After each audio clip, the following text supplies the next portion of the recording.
Look at that beauty.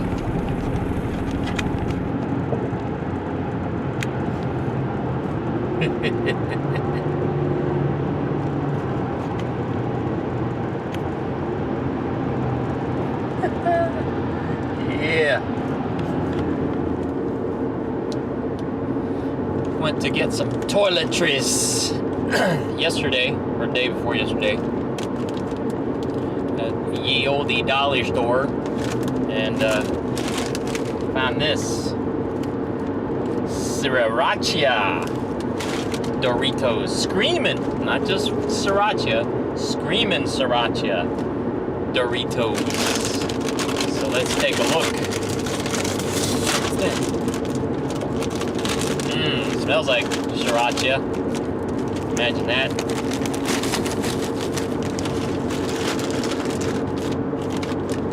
Let's see here.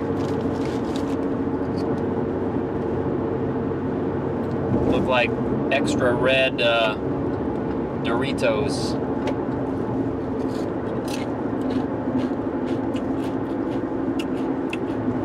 So it got a little sweet. Got a little Dorito taste to it.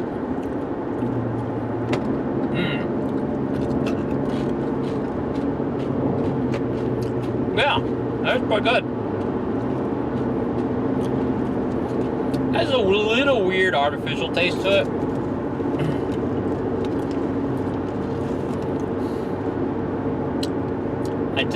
I picked up some scent that is familiar.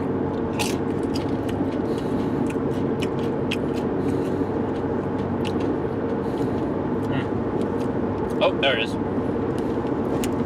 I don't know. There's something in there that's familiar.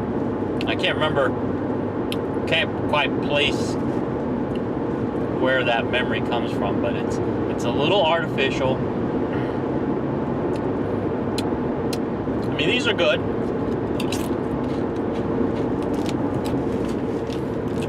Oh, maybe it's like garlic. The garlic in it. Yeah, I think it's the garlic. All right, so here you go.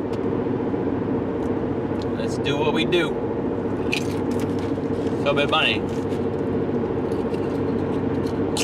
So bit bunny. So bit bunny. So bit bunny. So bit bunny. Everybody.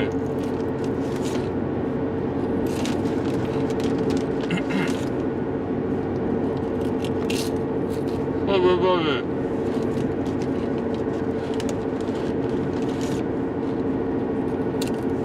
Everybody.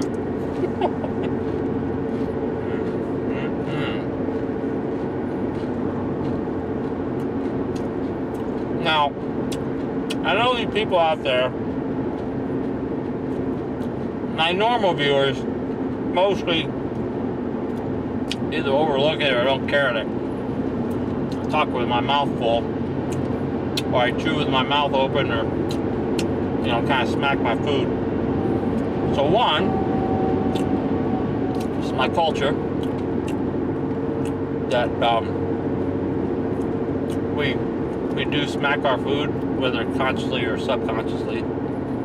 Now, having grown up in the States, I do, in certain environments or certain gatherings, do observe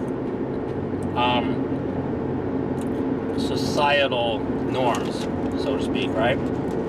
So, if I'm at a business meeting or a business dinner, I try to act professional. I don't chew with my mouth open. I don't smack my food. I wait till I'm done. If I have a couple of bites left in my mouth, I might, and somebody's asking me something, I might respond with a yes, or if my mouth is full, I'll say, I'll do the one finger thing. But I don't know and it's conditioning. I know why some people are offended when people eat or chew with their mouth open or talk with their mouths full. It's conditioning, because different cultures do it. Different cultures eat with their, chew with their mouths open, talk with their mouths full. Now, I do find it offensive if you're talking and you're like blowing chunks out your mouth. And I think that's part of the trigger for some people, is that, the likelihood of somebody spitting food out is higher when they on shoulder ahead. when they have food in their mouth and they're trying to talk. But it comes with practice. That's the reality. Most people, they do it. They've done it as children, and so when they talk, they have a better control over the food in their mouth. My mother talks with her mouth full when we're eating all the time. Not once has she ever spit anything out her mouth that I know of. Right? Other family members, some do, some don't. But this whole, getting triggered when somebody eats or chews with their mouth open or talks with their mouth full. I remember as a kid seeing TV shows or even hearing from other adults correcting their children. And I was like, oh, you shouldn't talk with your mouth full. That's the same thing as putting your elbows on the table. You shouldn't put your elbows on the table, right? And then there's a whole Miss Manners thing, right? It's like, why? Tell me why. Well, because it's rude. Why? Tell me why it's rude. And besides the fact that, well, it's always been like that, there's really no good explanation on why certain things are considered good manners and certain things are considered bad manners. My wife's been watching this show called, The Crown? And it's basically about the British monarchy. Kind of a docudrama. It's not historically correct, but timeline-wise, it's, historically correct. These things happen in this somewhat sequence in this time frame, right? So they got like Margaret Thatcher, and they got Queen Elizabeth, and they got Prince Charles and all them in there. And one part of it was like the Prince Diana character is recently asked to marry Prince Charles. Prince Charles recently asked Diana to marry him, and so she gets introduced to the family at a somewhat of a gathering, and they're basically hazing her, and she comes in to and these are supposed to be like high society people, and she goes in to meet this group of people, and she's supposed to curtsy to certain people but not other certain people. It's like, well, how do you know who to curtsy to and who not to curtsy to? And then so the point I'm making is it's all made up. It's all made up by somebody, what's rude and what's not rude. And granted, some things are rooted in practicality, right? So if somebody's talking, it is rude to interrupt them, to disrupt their thought. So because they're trying to explain something or trying to get their viewpoint across, you wouldn't want them to interrupt you when you're talking. So that has a basis in practicality. If they can't express their thought, then the communication gets broken down. But as far as like, it's rude to chew with your mouth open or talk with your mouth full, there's some practicality in that. Like I said, you don't want people spitting food, and there probably are people who can't control the food in their mouth. But same thing with burping. In some cultures, it is actually a compliment if you burp at the table, but then they take it to the extreme where if you don't burp after a good meal, you're insulting the person who prepared the meal. And it depends, well, if the food is the type of food that produces gastric gases that cause a person to burp. Yeah, I mean, but it is good, you know, but it doesn't necessarily mean because it produces a burp means it's good. So people misconstrue things and kind of make up their own realities, lack of a better word, of what is rude and not rude, but just kind of made me think about it when I was doing the Chubby Bunny. So there.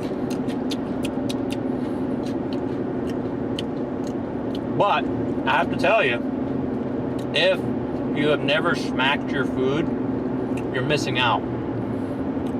Smacking your food changes the flavor profile of whatever you're eating.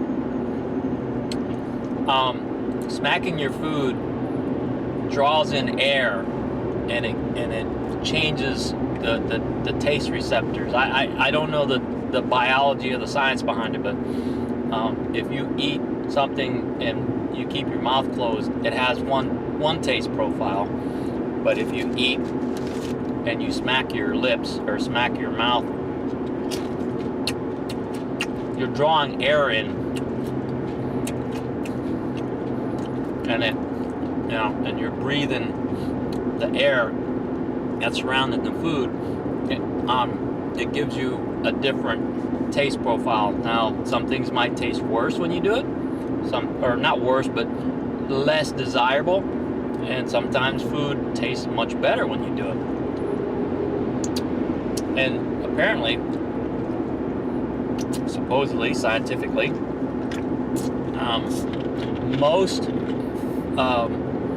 most of what people perceive as taste is really smell. There's documented proof where people who taste for a living, if you plug up their nose, or if they have a cold and their sense of smell is diminished, things don't taste the same, or they can't taste at all. And so with the latest Rona, people who have lost their sense of taste, most of it really, they've lost their sense of smell more than their sense of taste. There was a medicine called Zicam that was to pre-treat flu or respiratory illnesses like flu or the cold or something like that. And the problem was people were experiencing a loss of taste and loss of sense of smell. Because what do you do with it? You take the swab, you stick it in your nose, and you rub the medicine around. Well, apparently some people had adverse reactions to that medication, and it either killed or greatly diminished their sense of smell. And the perception of losing your sense of smell is also a large part of your sense of taste. So anyway, that is my pseudoscience lesson for today. Alright, so would I buy these again? Sure. You know, I'd buy anything again if I liked it, and if the price was right. So there you go. Screamin Srirachia. It's good. It's good. I like it. Screamin Srirachia Doritos. I'll give it some cowbell later. Dorito bump. That deserves a lot of cowbell.